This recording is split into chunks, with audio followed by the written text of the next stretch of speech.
I'm John Tierney with the the Accidental Food Bank. We're donating to the veterans of North Andover and Boxford today. And what we've done with cooperation with the Veterans Administration, Crystal, Stop and Shop, and several other organizations, Pepperidge Farm, Hostess, that we have donated to the veterans of North Andover and Boxford. Today they come to the Veterans Office to meet Crystal and to do some other business, and they're walking out with a dinner meal. This is from the Accidental Food Bank, which Stu McNeil and myself started roughly 5 years ago. The Accidental Food Bank actually started when the Andover coffee shop, who used to be in a bank, was disbanded and then put back together. And Stu and I used to pick up for the Saturday morning coffee in Andover. The manager, Dominic Monday, asked us if we could do more. And we agreed, not knowing how big this monster was going to get. We serve 3,000 people in the Merrimack Valley. We do nursing organizations, the Lawrence Senior Center, the North Andover Senior Center, the veterans in North Andover, in Boxford, in Lawrence.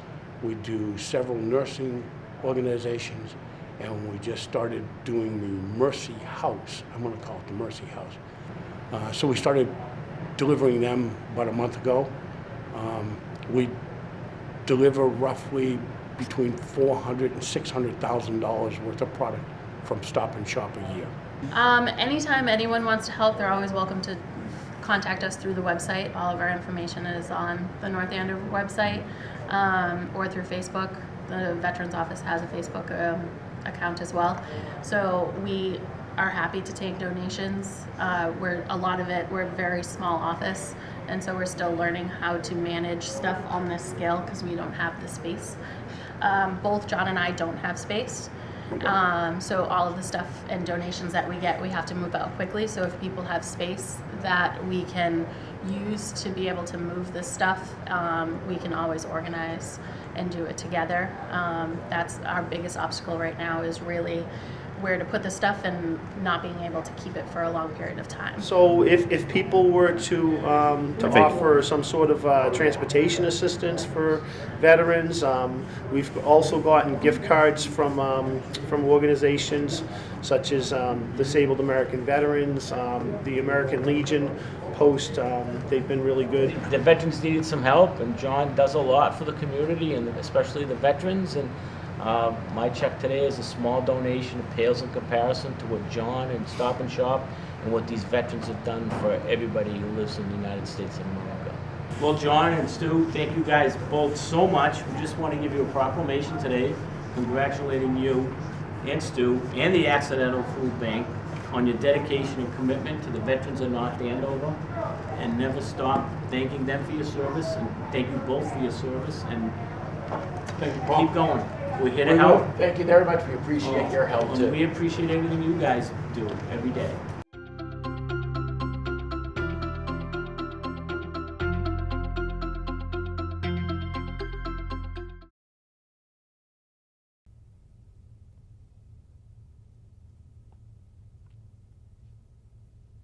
Hello, folks. Irene and I would like to wish you the very best this month.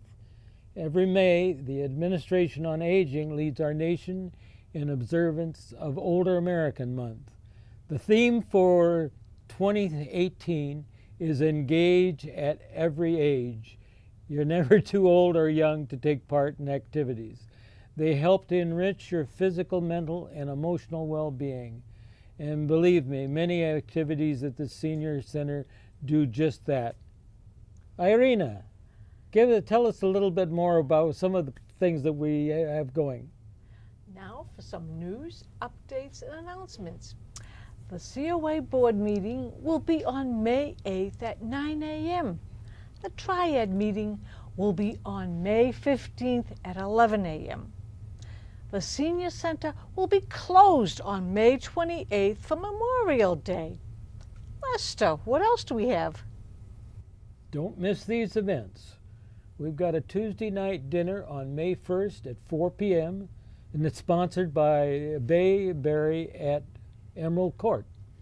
And on Thursday, May 3rd, the Lunch Bunch will be traveling to the Village Pancake House in Raleigh, Massachusetts. We're having our monthly men's breakfast, if I don't forget, on May 10th at 9 a.m. Don't worry, I never forget. Irina, what's next? Also, on May 10th will be the Low Vision Support Group at 10 a.m. and a shopping trip to Plastow at 1 p.m. On Friday, May 11th, we'll take a mystery ride to a local senior center for lunch and a tour of their facility.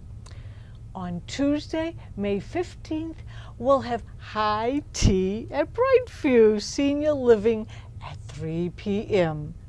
Lester, what else do we have? We've got a few new events and workshops to tell you about. We'll be having a Tai Chi class on Tuesday mornings at 9 a.m. There will be a 4-week introductory trial for new participants. And on May 8th, 15th, 22nd, and May 29th, there will be a small stipend after that. We're having Reiki sessions on Friday, May 25th from 9 a.m. I believe my wife is involved in that as well. Writing of memoirs. They have some really stimulating things that grow out of this. Irina. And we want to tell you about our very exciting celebration of Women Luncheon on May 14th at 10:30 a.m. We'll be hearing from a keynote speaker, Muli Pal, talk about mythological women from India, followed by a welcoming of spring activity. This event is limited to 60 seniors. Tickets go on sale April 30th and are only $5. For our Monday morning lecture series, we've got one guest lined up for May 7th, and that is Zoe Matthews from the Eagle Tribune. What else do we have, Lester? I got to think about that for a moment. But you know, if you have any questions or need more information, call our reception desk at the Senior Center. And feel free to call anytime. The 978-688-9560. That's 978-688-9560. And we can sum all of this up by saying, life begins at any age if you engage. See you in June. In June? Yeah. Yeah, absolutely.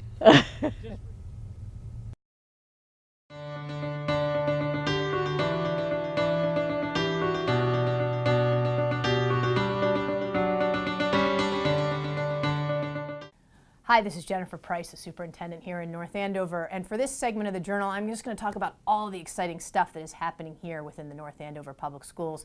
Maybe you've seen as you drive down Chickering Road, but we are building a new school, the Bradstreet Early Childhood Center, that is being attached, 16 kindergarten classrooms attached to our current North Andover Early Childhood Center, creating a new school, the Bradstreet Early Childhood Center.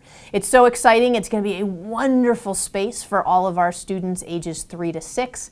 We are excited that it has been officially named the Bradstreet School in honor of Anne Bradstreet. It is also very exciting to go by and see the construction happening. As many of you may know, it's actually modular construction, so the building is being built in Pennsylvania and then is going to come up here on flatbed trucks and be lifted into place. The work that's being done right now is actually all about the site work and preparing the foundation. The goal, and everyone's saying it's going to happen, is this school to be turned over to the public schools, to all of us on August 20th, and we will be ready to welcome 312 as of now kindergarten students at Bradstreet in early September.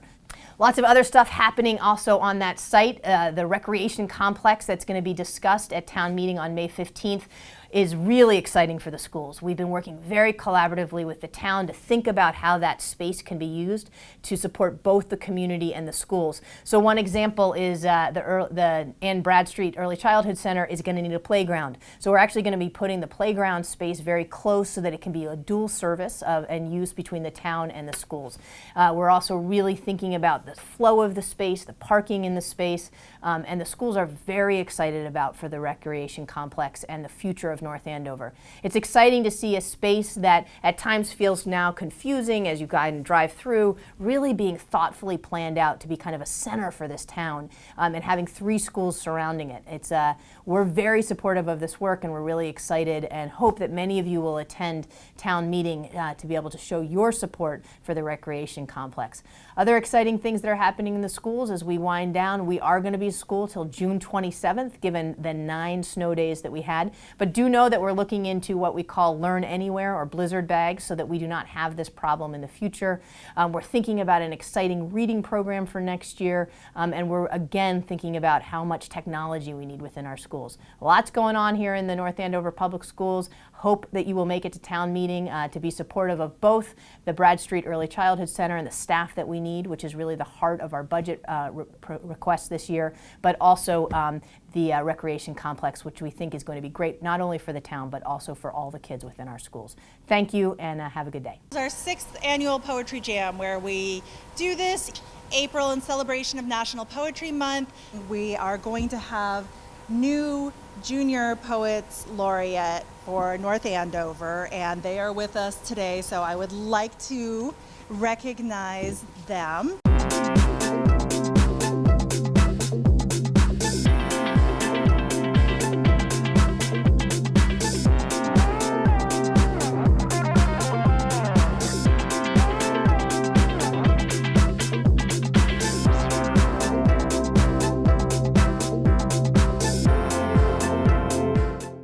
Ken and Nadine Delano, our Town Poets Laureate. They are amazing.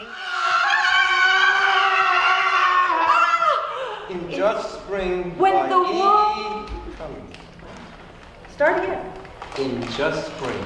When the world is mud luscious, the little lame balloon man whistles Far and wee. And Eddie and Bill come racing from marbles and piracies, and it's spring! And the world is puddle wonderful. The queer old balloon man whistles far.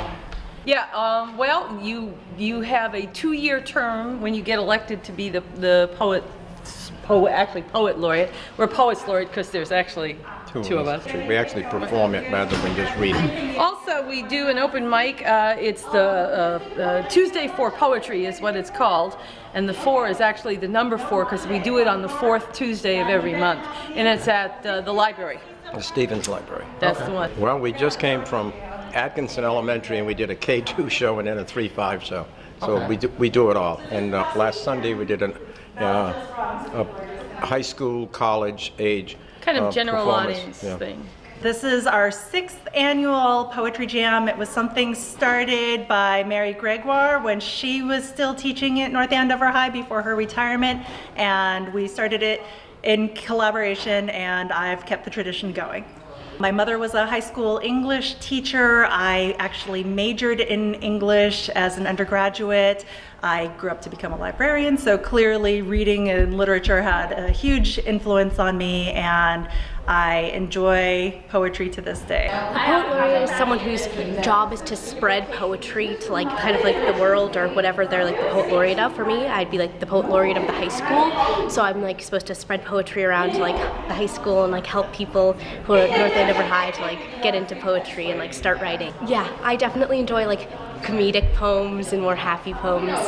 Like just happy poems always I feel like make people laugh, and I love making people laugh.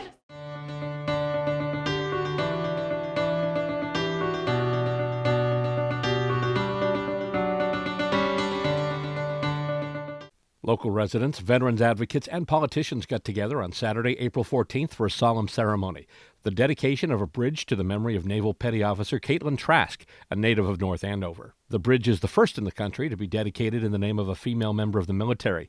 It is located on Industrial Avenue, the connecting road between Route 125, Ward Hill, and Route 495. Representative Linda Dean Campbell, who filed the initial legislation on Beacon Hill to name the bridge, began the day's proceedings with a message for Caitlin's family. Mary and Don Trask are the strongest and kindest and most selfless people you'll ever meet. And this bridge is in part a testament to the values that you instilled in Caitlin. She went on to tell the assembled crowd some of the things Caitlin did that earned her a special distinction during her time in the Navy. Caitlin Trask could not wait to join the Navy in order to serve and protect our country. She passed on several acceptances to prestigious colleges, and she loved the challenge of Navy life and her fellow sailors. She passed on her first Christmas off so that a fellow sailor could be home with his family, as his dad had recently passed away. Francisco Urena, the Commonwealth Secretary of Veterans Affairs, explained the importance of the day. This bridge dedication not only connects those that are traveling above this 125 connector, but it'll have Caitlin's name. And it will be a forever reminder to all those in this community that will continue to know of her sacrifice. Also on hand for the dedication ceremony was Massachusetts Governor Charlie Baker. I guess I would say that we start with the proposition that we are here to never forget Caitlin, and to be part of this ceremony where her name goes up on that bridge forever. He praised the bravery of those who chose and still choose to serve. He also pointed out that many of these volunteers face tough challenges at an age in which many of us might have other priorities on our minds. When I was in my 20s, the most important thing in my life was what I was going to do on Friday night. The level of maturity and bravery and commitment to something bigger than themselves that we expect from the young men and women who put on that uniform is extraordinary.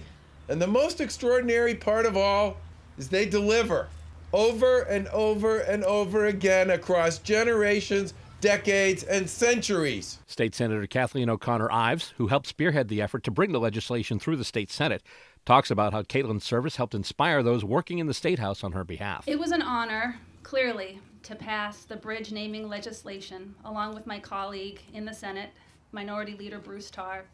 And we worked in close coordination with Representative Campbell as she led this initiative. Her dedication to public service and protecting our country merits her being considered a hero without question. She set an example for other young people to aspire to. And in fact, the Trask family are heroes too, for they have faithfully kept her memory alive. And they maintain an inner fortitude unimaginable to ensure that Caitlin is recognized with the honor that she deserves for her service over self. An event like this can be bittersweet for the families, but Caitlin's parents focused not only on their daughter's feats and accomplishments, but also the effect that her time in the Navy has had on the entire family. Caitlin's father, Don Trask. Caitlin was inspired by the events of 9/11 to do something to make our country safe from terrorists. She had already been deployed once to the Middle East and was ready for another 9-month deployment when she was killed. We have stayed friends with most of her shipmates. They come up here, we go down to see them. One of her shipmates didn't have a dad, so she asked me if I would do the honor to walk her down the aisle, because I would never ever get a chance to walk Katie down the aisle. Mary Trask, Caitlin's mother, conceded that her daughter knew the possible risks, but had no qualms about doing what she wanted to do in the Navy. Katie had on her Facebook page, "Happy are those who dream dreams and are willing to pay the price to make them come true."